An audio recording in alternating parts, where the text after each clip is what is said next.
la pantalla. Vamos.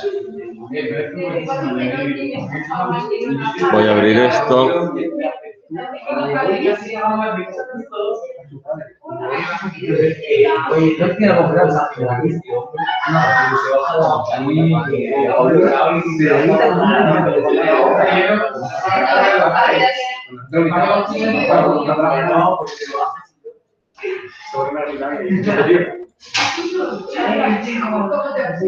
Bueno, ¿habéis calculado alguno cuál es el radio de la órbita geoestacionaria?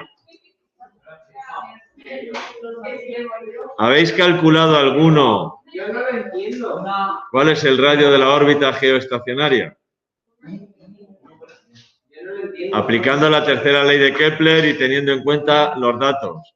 El radio terrestre, la masa de la Tierra, lo único que tenéis que hacer aquí es ir a la fórmula de la tercera ley de Kepler. La fórmula de la tercera ley de Kepler es esta. ¿Cómo puedo calcular el radio de una órbita en esta fórmula? El radio de la órbita sería la raíz cúbica, porque esto es radio al cubo, de periodo al cuadrado por G por la masa de la Tierra dividido por 4pi cuadrado. Despéjate aquí. G, masa de la Tierra, pasa multiplicando, 4pi cuadrado pasa dividiendo y luego hago raíz cúbica. Lo único que tengo que hacer es sustituir esos datos. ¿Cuánto vale el periodo? El periodo son 24 horas, pero tengo que pasarlo a segundos. El periodo sería entonces 24 por 3600. 24 por 3600.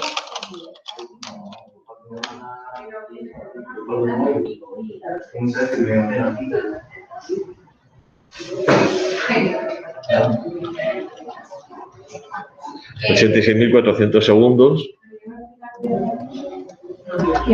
Y ahora sustituir, porque el resto de los datos sí que lo tengo ya en unidades. Bueno, son 6.370 kilómetros. ¿Cuánto es esto en metros?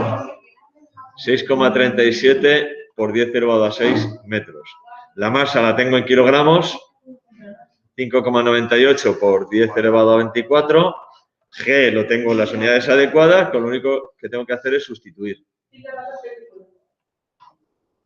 Raíz cúbica de 86.400 al cuadrado por 6,67 por 10 a la menos 11 por 5,98 por 10 elevado a 24. Y todo esto dividido por 4pi cuadrado. Sacad la calculadora y hacerlo, haz lo que os sale.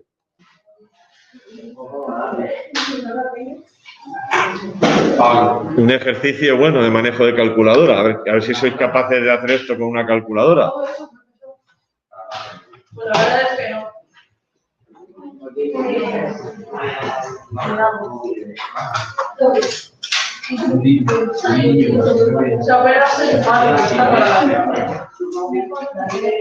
No lo he visto, tío.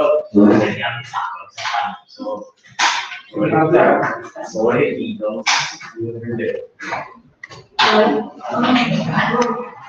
Me llamo.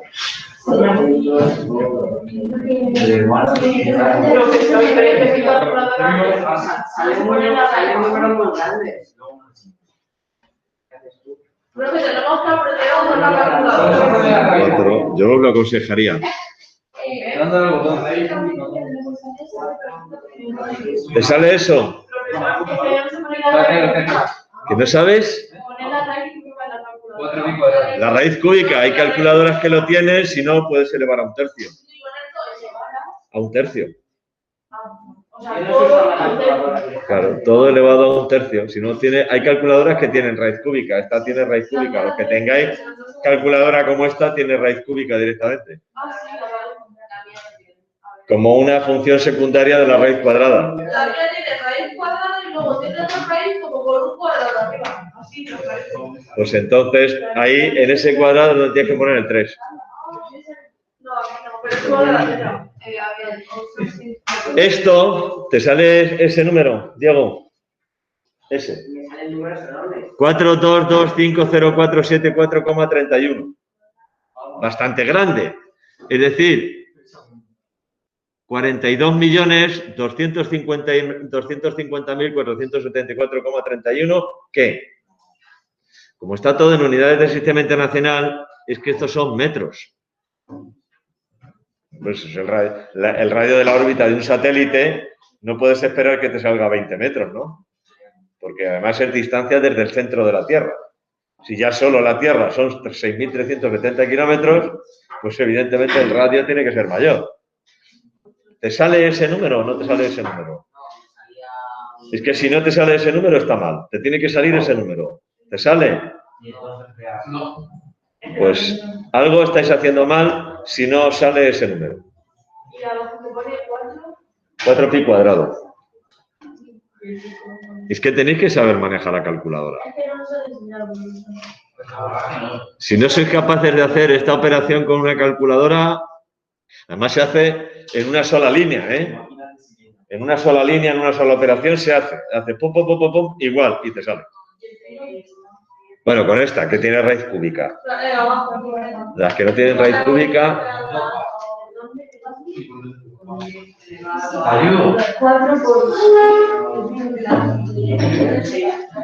¿Vale? Eso es el radio de la órbita. ¿Cuál sería la altura? ¿Te sale eso? No, la altura tendría que restarle el radio de la Tierra.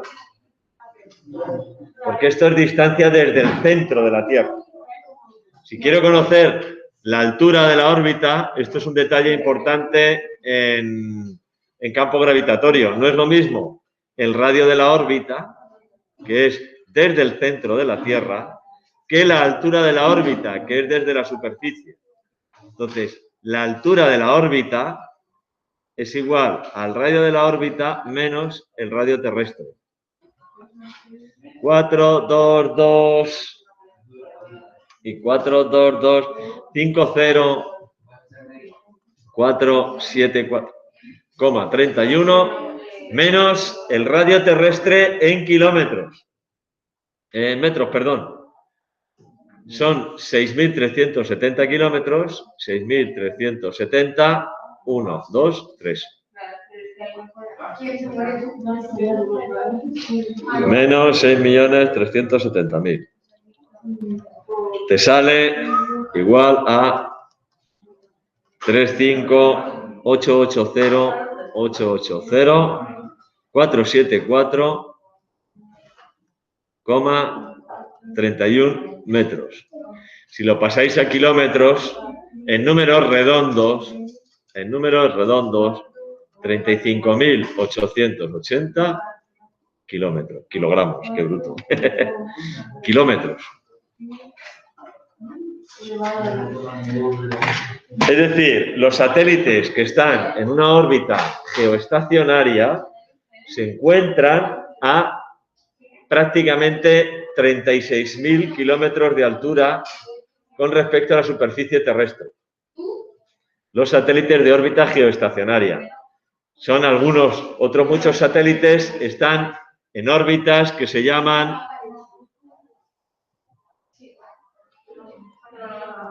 órbitas LEO, órbitas GEO, órbitas MEO. Sí. LEO, Low Energy Orbit. Órbitas de baja energía, que coincide con órbitas de baja altura. ¿Vale? Órbitas de baja altura. GEO son órbitas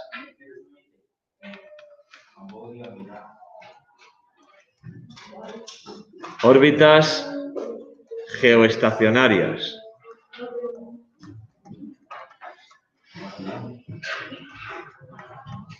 Aproximadamente 36.000 kilómetros de altura. Y luego están MEO, las órbitas de media altura.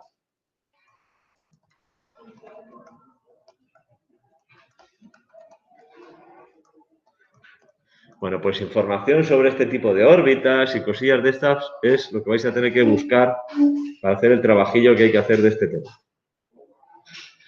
¿Vale? Campo gravitatorio, etcétera, para que os hagáis una idea, en vuestro libro,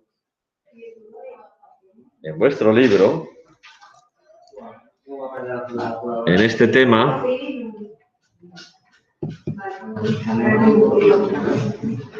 que lento, no sé por qué va la navegación y tan lenta. Va un pelín lenta la navegación hoy. ¿Qué vamos a hacer?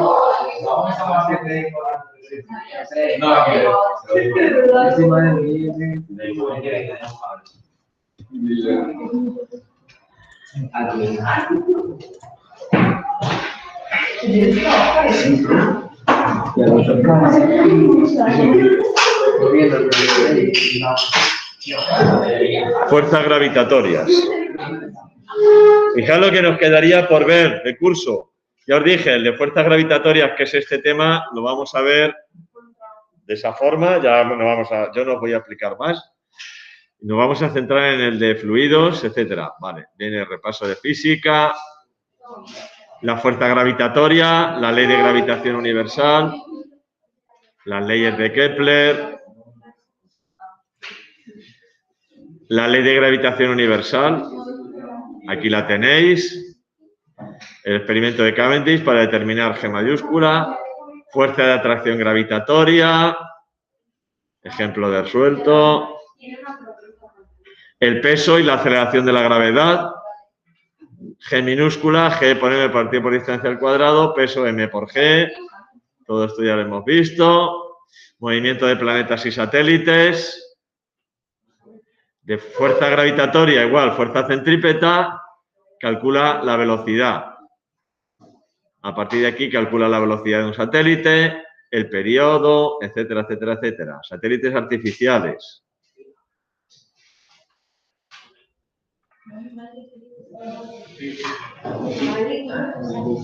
Satélites artificiales en movimiento. Velocidad, raíz cuadrada de G por M partido por el radio de la órbita. Y el radio de la órbita es el radio terrestre más altura.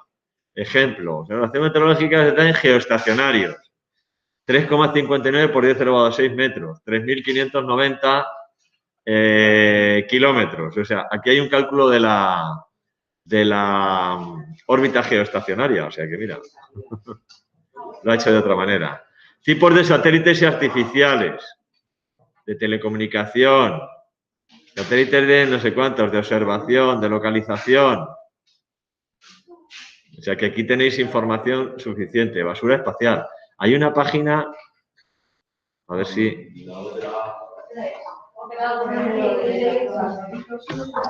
A ver si esto... Stopping Space. Un segundo, voy a mirar esto.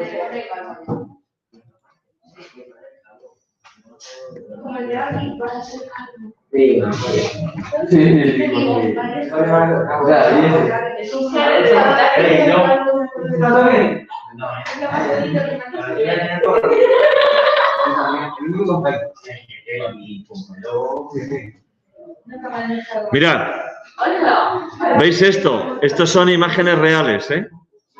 Esto es imagen real. Esto es la Tierra. Si yo me acerco a la Tierra, aquí me voy alejando y voy viendo, ¿veis esos puntos? Son basura espacial. Basura espacial, creo que se está moviendo, está en órbita. Restos de satélites, de lanzamientos de cohetes, etcétera, etcétera, etcétera. Pero eso es a tiempo real. Basura espacial. Me voy alejando y fijaos, cada vez hay más. Y si me alejo, fijaos, cada vez hay más. ¿Y qué significa los colores? Y cada vez hay más. Y además viene lo que es cada cosa. Profesor, ¿qué significa cada color? He visto por aquí Nimbus 2, no sé qué, no sé cuántos. Todo esto son restos de humanos que hemos dejado alrededor de la Tierra. Fijaos alrededor del Ecuador, porque todo esto es la órbita geoestacionaria, la cantidad de mierda que hay, que hemos ido dejando de lanzamientos de cohetes, satélites que ya no funcionan, etcétera, siguen en órbita. Aquello sigue en órbita.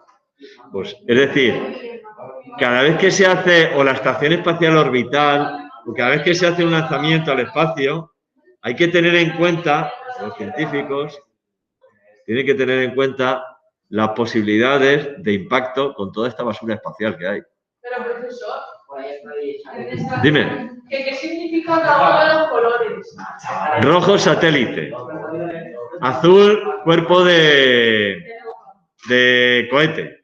Y restos. En gris. O sea, que la mayoría son satélites.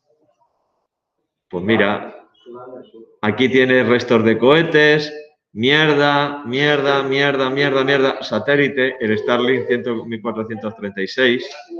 Si tenéis curiosidad, voy a enseñar. ¿Alguno de vosotros os pica un poco la curiosidad de la astronomía o no os pica en absoluto? A ver, os voy a enseñar una foto. Os voy a enseñar una foto.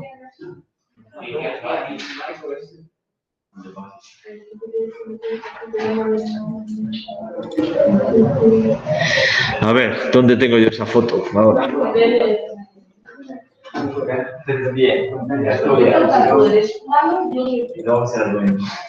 Es la ley de ¿Dónde tengo yo esa foto?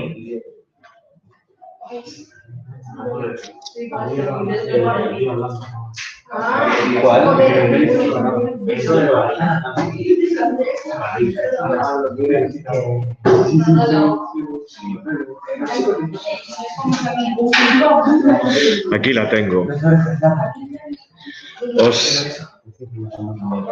A ver, fijaos en esta foto. Es Toledo. Pero es Toledo y además algo más. Mirad. Si me dejáis os lo cuento, si no, no tengo ningún interés. ¿Veis esto que hay aquí? Esta luz que hay aquí es la estrella polar. Esto es una fotografía con una exposición de 45 minutos. Es decir, la cámara sobre un trípode y el obturador abierto durante 45 minutos. Durante 45 minutos se detecta la luz de estrellas incluso muy débiles, pero claro, las estrellas se están moviendo, con lo cual cada estrella lo que deja es una raya. Un rastro de por dónde ha pasado esa estrella. Si os fijáis, todas las rayas giran o están alrededor de la estrella polar. Me voy alejando, evidentemente, en el mismo tiempo, cuanto más alejada está la estrella, en el mismo tiempo recorre más distancia que las estrellas que están cerca. Luego hay estrellas más luminosas y estrellas menos luminosas. Esta se ve mucho, esta se ve menos. Esto es un avión, esto es otro avión. Aquí hay un rastro, ¿veis este rastro?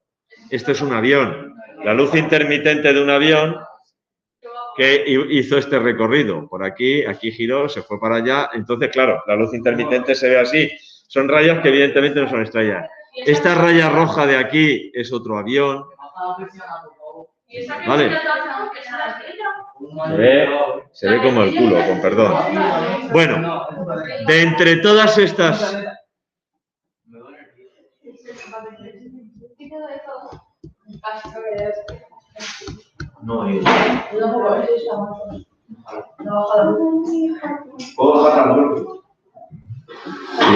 incluso os dejo que os calléis. Fijaos si soy generoso. Bueno, ahora, entre comillas, de entre todas estas rayas hay una, esa, que si os fijáis, no sigue el mismo orden que las demás. ¿Veis? Esta es una raya que está, otra raya, las trayectorias circumpolares se ve fatal, pero bueno. Y aquí hay una raya, esta, que no sigue. Fíjate que está como inclinada hacia un lado cuando las otras son así circulares. Esta raya es una raya un poquito más especial. ¿Veis? Es distinta. No tiene nada que ver con las otras. Fijaos cómo es la raya esta, y aquí no veis las de alrededor, pero aquí hay una raya que es así, aquí hay otra raya que es así, aquí está esa raya de ahí arriba. ¿Veis? Es distinta, totalmente distinta. Esta raya es lo que se llama un destello de un satélite Iridium. Los satélites Iridium son satélites que están alrededor de la Tierra, un satélite artificial, que tienen unos paneles solares enormes. Claro, esos paneles solares pasa como cuando cogéis con el espejito y ponéis a hacer el tonto en clase o con el reloj y tal, que reflejan la luz del sol. Y reflejan la luz del sol hacia la Tierra. Hay una página web que se llama Heavens Above, donde tú puedes saber a qué hora exacta, de qué día, con qué latitud, con qué longitud, con qué altura, con qué azimut, etcétera, puedes ver un destello de un satélite Iridium. Entonces yo busqué, la página te dice cuándo va a ver y dónde lo va a ver. Si tú sabes que lo va a ver, lo que tú estás mirando al sitio adecuado en ese momento, lo único que vas a apreciar va a ser que de repente aparece una luz muy brillante, más brillante que una estrella, mucho más. De hecho, yo aquí en la pantalla estoy viendo los destellos de las estrellas, pero vosotros no lo veis, porque evidentemente el proyector, sin embargo, el destello del satélite, sin que lo veis, aquí hay estrellas. No, destellos, porque estás aquí, si estoy aquí, se ven esa foto la he hecho yo, sí. Se ven los destellos de las estrellas y hay una luz muchísimo más intensa que veis que aparece, gana intensidad y desaparece. Es cuestión de segundos lo que dura. Pero si dices, oye, he quedado con un astronauta para que me haga una señal, espérate, mira para allá. Y en ese momento se enciende la luz exactamente a la hora, minuto y segundo que te digan. Entonces, como yo sabía, miré y busqué y sabía que se iba a producir ese destello, me fui al valle, coloqué la cámara para hacer una circumpolar. Coloqué la cámara para hacer una circumpolar con una exposición de 45 minutos, etcétera, etcétera, sabiendo que dentro de esos 45 minutos iba a pillar el destello, que es este de aquí. Ese es el destello. ¿Qué cámara quieres que te dé para poder hacer? En este caso es una Olympus, una M+5, una Olympus OMD M5 más 2. Bueno, una micro 4 tercios. Vale. Esto está hecho también con esa cámara. ¿Esto sabéis qué es? Un cometa. Pero es un cometa real. Que el año pasado se veía desde aquí, en verano, justo a principio de verano. Pero fue un cometa que duró varios días. Un cometa. Sabéis que los cometas se pueden visualizar desde la Tierra o visitan periódicamente el sistema solar y de vez en cuando se ven desde la Tierra. De vez en cuando, no ocurre mucho.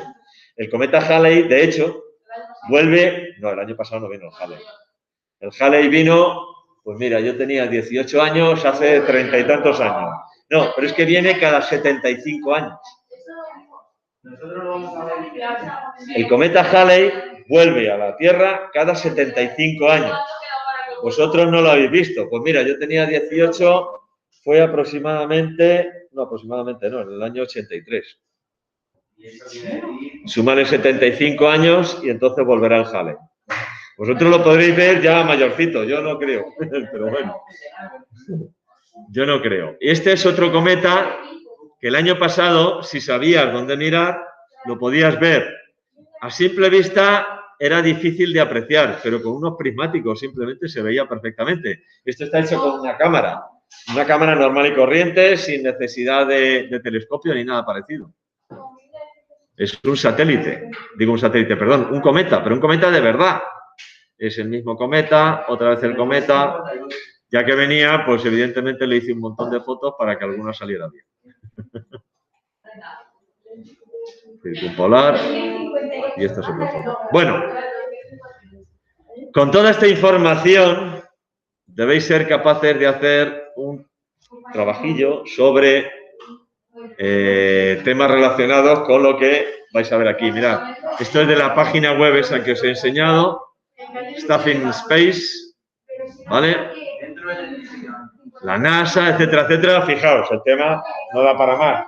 Es un tema cortito, aprovechad para luciros y subir vuestra nota.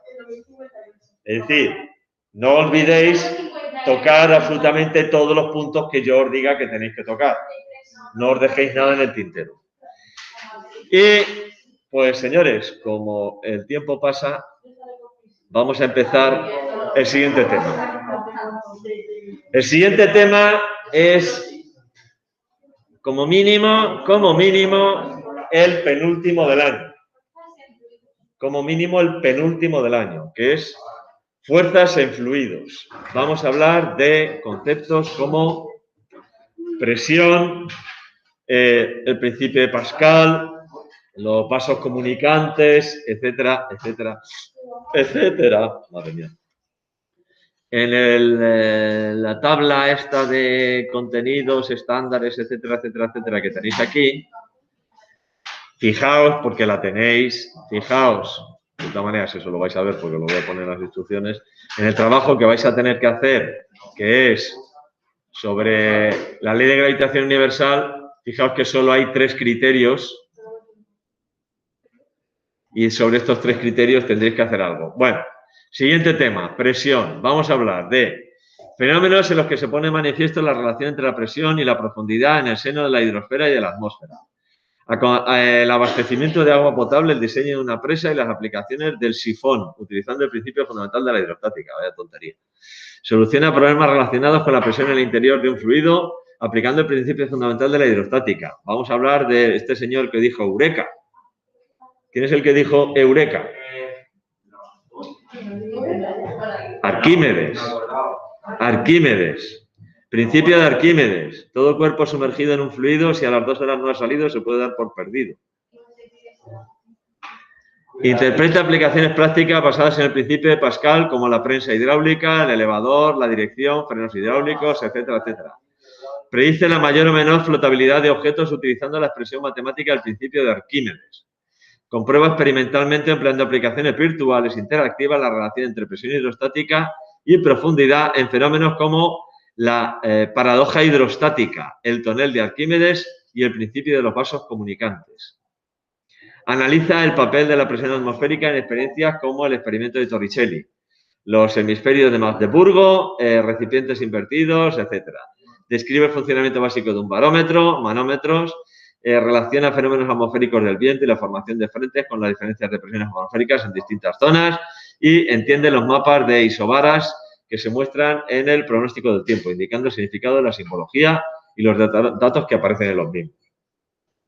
Hay una parte, bueno, un poco más práctica, etcétera, y luego la parte teórica que es importante porque ya no se vuelve a hablar de esto en todo el bachillerato. O sea, de hidrostática, presión hidrostática, etcétera, etcétera, etcétera, no se vuelve a hablar en todo el bachillerato.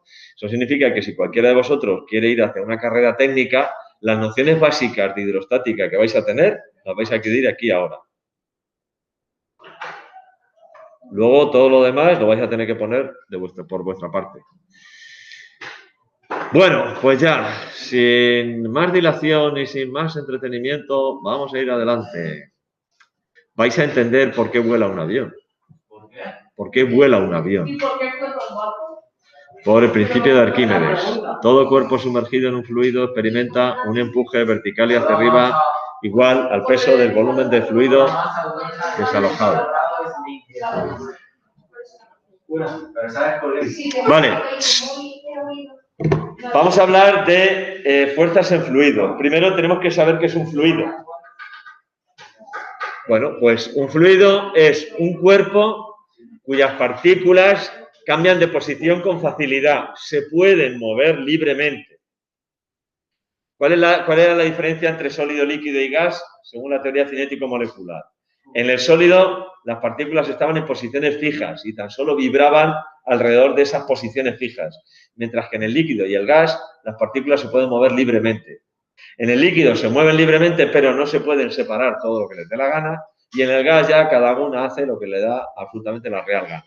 Y por eso los gases ocupan siempre todo el volumen disponible, los líquidos mantienen su volumen, pero adquieren la forma del recipiente. Y los sólidos tienen forma propia y evidentemente volumen constante. Entonces, para nosotros los fluidos van a ser los líquidos y los gases. ¿Vale?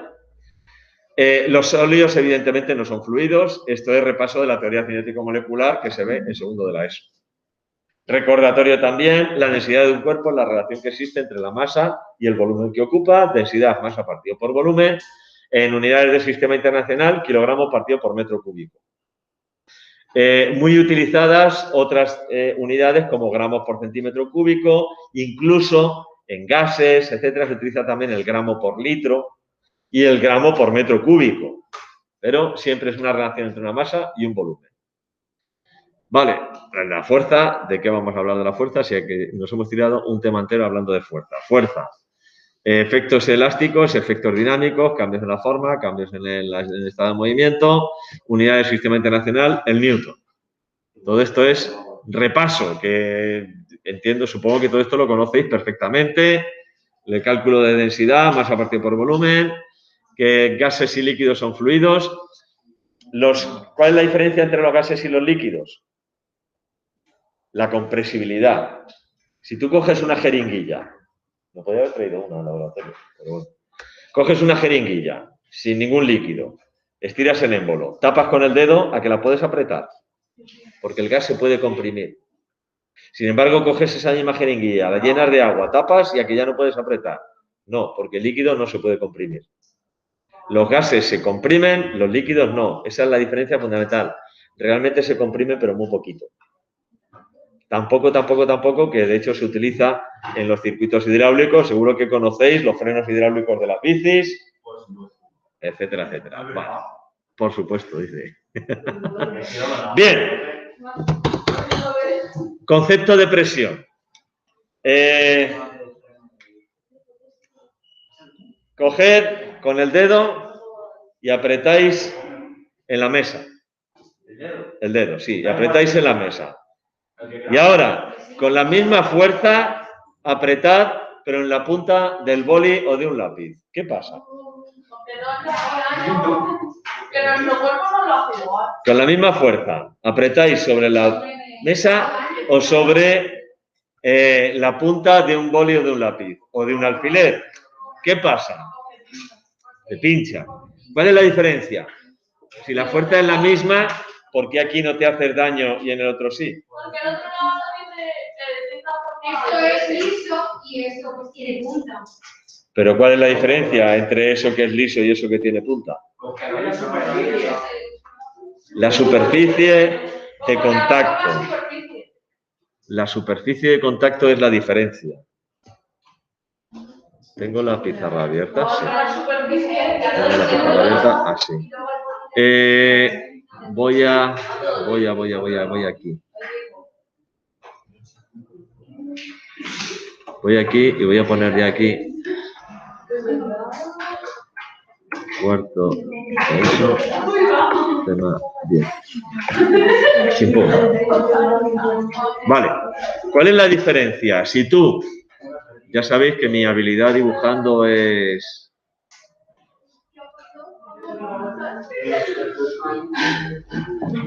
Si tú aprietas con el dedo sobre una superficie plana, estás apretando, la fuerza se está aplicando sobre, si esto lo veo desde arriba,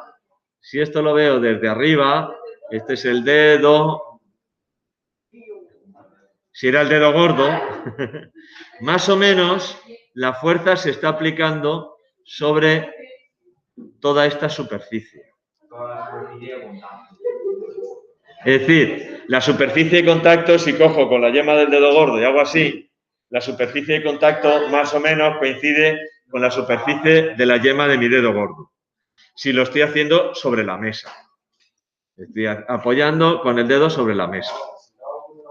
Vale, ¿qué pasa si lo hago sobre la punta de un lápiz, una aguja o lo que sea y apoyo el mismo dedo, pero ahora... Porque solo es un punto. Entonces... Dibuja bien, dedo. Vale, Dibuja bien. ejerzo la fuerza sobre esa superficie. Porque la superficie es menor. Ahora tengo, evidentemente, mucho menor. Ahora tengo el dedo también aquí apoyado, pero la superficie es esa. Bueno, vamos a poner rojo.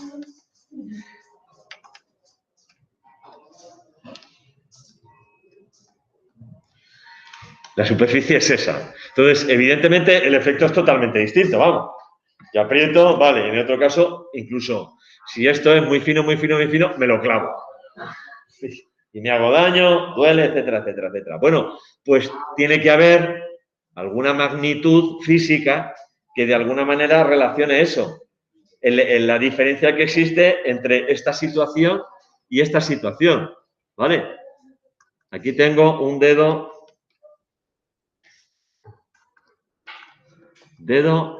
apoyado sobre una mesa, por ejemplo. Y aquí tengo un dedo apoyado sobre un objeto punzante. ¿Vale? Bueno, pues tiene que haber alguna magnitud física que me pueda indicar cuál es la diferencia entre una situación y otra. ¿Qué magnitud física es esa? Bueno, esa magnitud física es la presión. Magnitud física es la presión, que es la magnitud sobre la que vamos a estar hablando durante todo este tema. Pero si la presión es la misma en ambos objetos. No. No.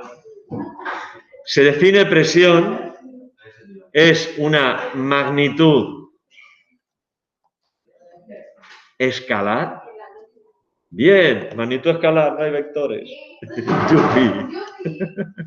Magnitud escalar, cuyo valor viene dado como se representa por la letra mayúscula P, habitualmente, y cuyo valor viene dado por fuerza partido por superficie.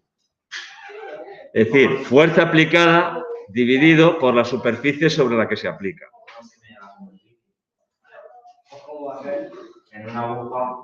Pues eso, una aguja 0,000 no sé cuánto. En el este, toda la superficie del dedo será pues, 2 por 3, 6 centímetros cuadrados. Ahí está la diferencia. Ahí está la diferencia. Fuerza partido por superficie. La unidad en el sistema internacional es el newton partido por metro cuadrado, que es Pascal. Se llama Pascal. PA. Porque Pascal es el nombre de un tiparraco. Científico de la ley de Pascal, en principio de Pascal, que estudió muchos temas de hidráulica. Como digo, es una magnitud escalar, no es una magnitud vectorial. Basta con decir el valor, no tengo que indicar dirección, sentido ni nada parecido. Por ejemplo, ¿qué ocurre en estos dos casos? Vamos a suponer que la superficie del dedo, pues será, por ejemplo, 3 por 2, 6 centímetros cuadrados. ¿Cuánto es esto en metros cuadrados? ¿Cuánto es esto en metros cuadrados? 6 por 10 a la menos 4 metros cuadrados. Sí. Cada metro son 100 centímetros, 100 por 100, 10.000, que, vaya, por Dios, que es 10 elevado a la 4. 6 por 10 a la menos 4. Superficie, objeto punzante. 0, que vamos a suponer que tenga, para que no sea un alfiler, la punta de un boli, 1 milímetro, medio milímetro, 1 milímetro de diámetro, medio milímetro, 0,5 al cuadrado por pi. ¿Podéis subir la persiana, por favor?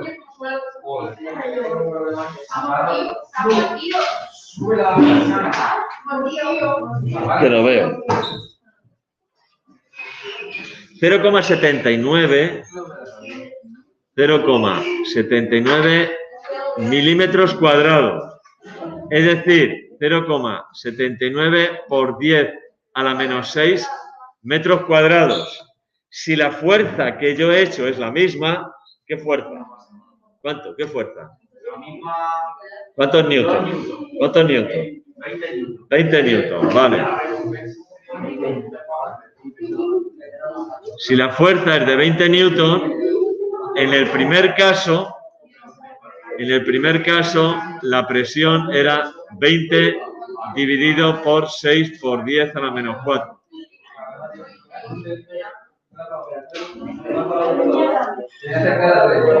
Que son 33.333 pascales. 33.333 pascales. En el segundo caso, la presión es 20 dividido por 0,79 por 10 a la menos 6.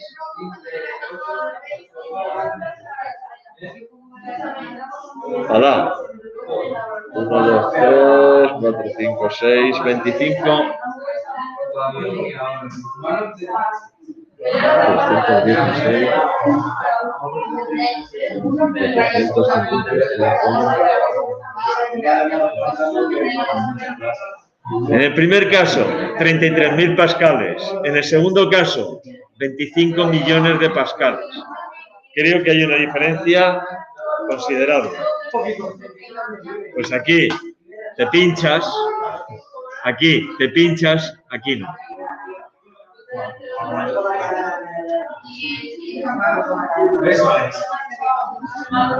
Bueno, voy a hacer esto.